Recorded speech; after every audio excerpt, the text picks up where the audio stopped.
¿Qué tal, jóvenes? Les saluda el Máster Manuel Lázaro y el tema de hoy es la redacción. El objetivo de la clase es conocer los aspectos generales y también identificar las características de la redacción. Todo proceso de aprendizaje pasa por un ejercicio de construcción de ideas y de pensamientos como requisito indispensable para luego comunicarlos verbalmente o por escrito. Eso significa que, para empezar con originalidad, se requiere organizar el pensamiento, es decir, poner en orden todos esos datos para poderlos luego presentar de manera oral o escrita. Dentro de este contexto podemos analizar algunos elementos, por ejemplo, la paráfrasis. El vocablo paráfrasis procede del latín paráfrasis y a su vez procede del griego, y paráfrasis significa explicación amplificada de un texto para hacerlo más claro y más comprensible. Es decir, que paráfrasis es la explicación del contenido de un texto para aclararlo en todos sus aspectos. Se recurre a la paráfrasis dentro de traducciones de un idioma a otro. También se recurre a la paráfrasis en la prosificación del verso y también en la versificación de la prosa. Existen dos tipos de paráfrasis. Tenemos la paráfrasis literal o transpositiva y también tenemos la paráfrasis amplificativa o expositiva. Llamamos paráfrasis literal o transpositiva a cualquier reproducción del sentido de un texto siempre y cuando se cumplan dos condiciones. Una de esas condiciones es que debe introducir variaciones formales dentro del texto original y, por otro lado, debe mantenerse la fidelidad del valor conceptual del primer texto. Esta paráfrasis literal o transpositiva también se lo conoce como mecánica, porque consiste en sustituir algunas palabras por frases equivalentes con cambios sintácticos mínimos con la finalidad de presentar un texto de forma resumida.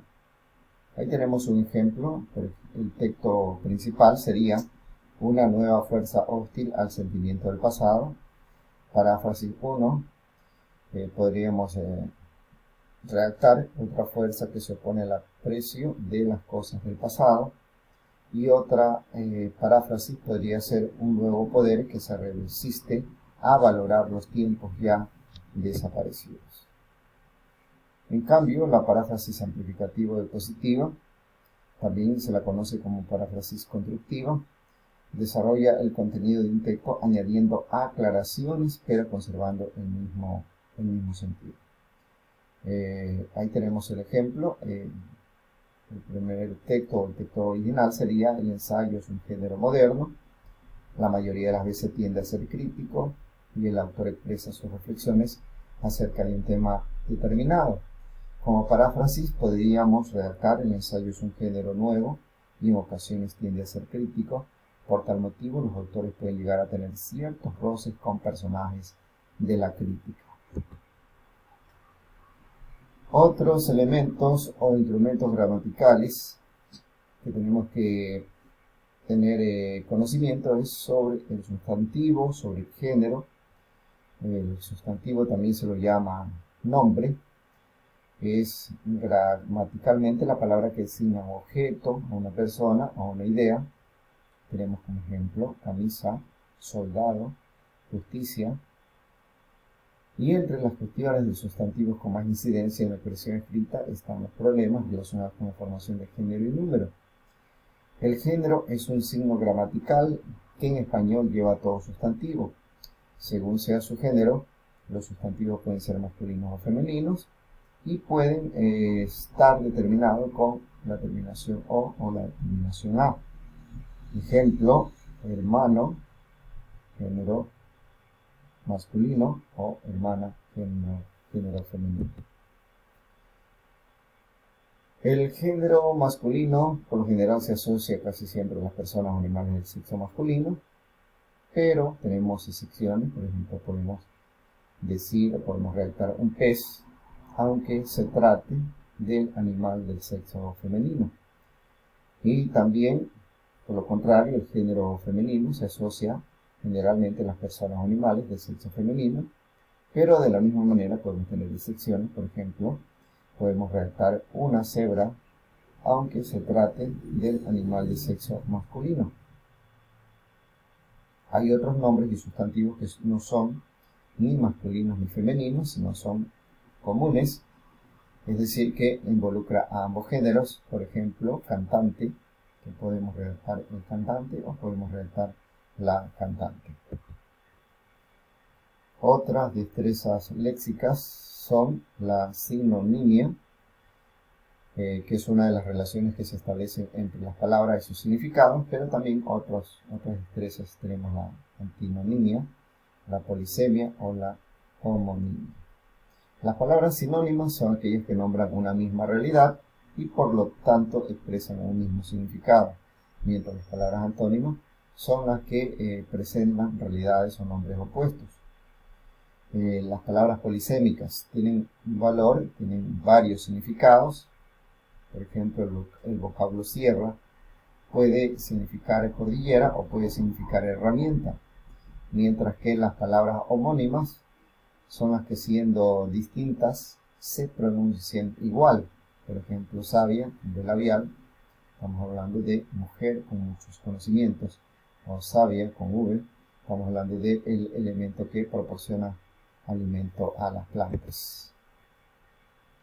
Otros elementos que tenemos que tomar en cuenta dentro de la redacción es la ortografía, en este caso la puntuación y la articulación de texto. Son uno de los recursos más importantes que hay que tomar en cuenta y, sin embargo, pues escritores inexpertos presentan una inadecuada puntuación y por lo generalmente de manera imprecisa. Dentro de los signos de puntuación tenemos la tipología, tenemos esos signos que son de primer régimen y tenemos esos signos que son de segundo régimen. Signos de primer régimen, tenemos el punto y aparte, tenemos el punto seguido, tenemos el punto y coma, tenemos dos puntos y también la coma.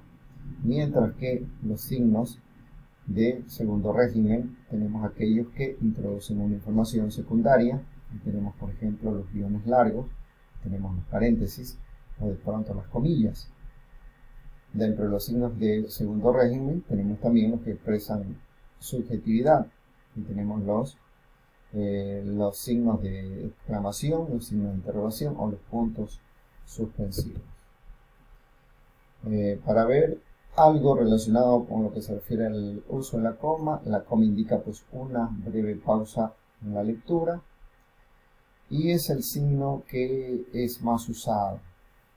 Entre las funciones de la coma tenemos que una de ellas es separar elementos análogos, una serie o una enumeración, ya sean palabras o sean frases, y cuando el último elemento de la serie se une con el anterior mediante i o mediante ni o mediante o, se suprime la coma. Un ejemplo sería: allí había frutas, quesos, legumbres y carnes, así como lo vemos. Otra de las funciones de la coma es aislar una frase a palabra. Ahí tenemos como ejemplo: la reunión, creo yo, ha empezado.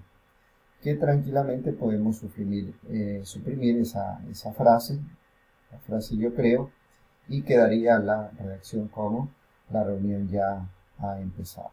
Ahí tenemos otros ejemplos que los pueden mirar en la diapositiva. Otro de los usos de la coma es después del vocativo, es decir, cuando se habla se pide atención. Cuando se llama a alguien, aquí tenemos el ejemplo: Francisco, ven ahora mismo. Tenemos el uso de la coma. Otros usos de la coma se lo utiliza también como para indicar omisión o elipsis del verbo. Tenemos el ejemplo: los profesores de primaria iniciaron un par de actividades, punto y coma, los de secundaria no. Ahí tenemos entonces otros ejemplos. Algunas recomendaciones que debemos tomar en cuenta es que no se debe intercalar una coma entre el sujeto y el verbo predicado. Solo son aceptables en el caso de construcciones demasiado extensos. Aquí tenemos el ejemplo: todos los campos de la sierra, amanecieron inundados. está escrito incorrectamente, pero la corrección sería: todos los campos de la sierra amanecieron inundados, sin coma. Entonces tenemos que si nosotros redactamos de una manera clara, sencilla, considerando las reglas sintácticas, vamos a tener entonces un texto que sea comprensible. Aquí tenemos también la bibliografía y en la plataforma tenemos las tareas correspondientes a esta semana. Estaremos en una próxima sesión. Pasen bien, bendiciones.